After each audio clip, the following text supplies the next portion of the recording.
Dobling kilig at sayang pinaramdam ng tambalang MJ at Jinjin na subunit ng K-pop group na Astro para sa kanilang 2025 Zuni Zini Fun Party in Manila para po yan sa Filipino Aroha fans. Ang naging performances at surprises ng dalawa, alamin sa Showbiz Report na ito.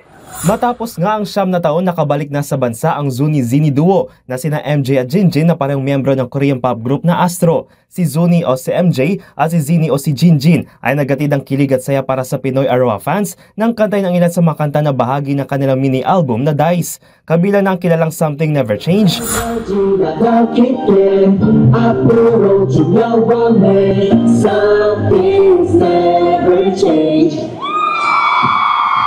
at first time naman nila pinerform ang kantang Utopia.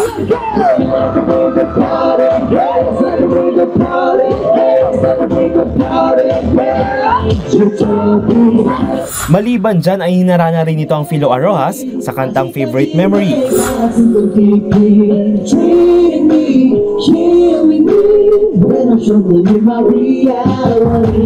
At ang last performance song na Restart.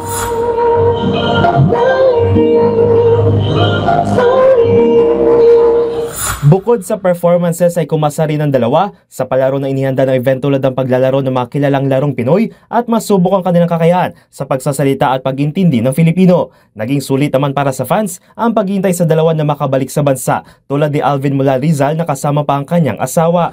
Masaya, saka nakaka-touch kasi parang tagal namin nilang hinintay, saka parang sila kasi yung pangkompleto namin lalo na kaming mag-asawa. Yung Astro members parang 4 out of 6 ngayon, achievement is 6 out of 6 na.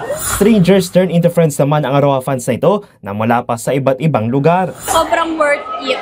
Kahit isa-isa silang pumupunta. Nakikita na nila yung Philo Aroha dito sa Philippines na ganito. Sobrang energetic namin. Thank you kasi pumunta kayo. Binigyan nyo kami ng inspiration. Yeah! Special moment din ito para sa mag-ina from Pasig dahil for the first time ay kasama na ni Mami Hana ang kanyang anak na si Lorraine. Actually, masaya kasi syempre nasama ko din siya. Although iba yung seat namin, at least na-experience din naman niya. At na-meet namin din yung dalawa.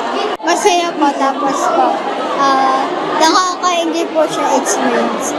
A way to take a break naman ito para sa mga working girl na ngayon taon lang din nagkakilala dahil sa Astro. Yeah, for me, this is very special because their music saved us. So, yun talaga yung how to describe how they helped us in this journey.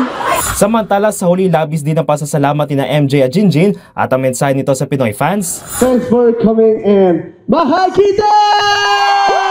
Mahal kita! Sagot naman ng Pinoy Arohas, Zuni Zini! Zuni Zini! Zuni Zini! Saranghe! para sa MBC TV Network News, sa ngalan ni Showbiz Angel, ako po si Dustin Bayog ng DZRH TV, una sa Pilipinas, una sa Pilipino.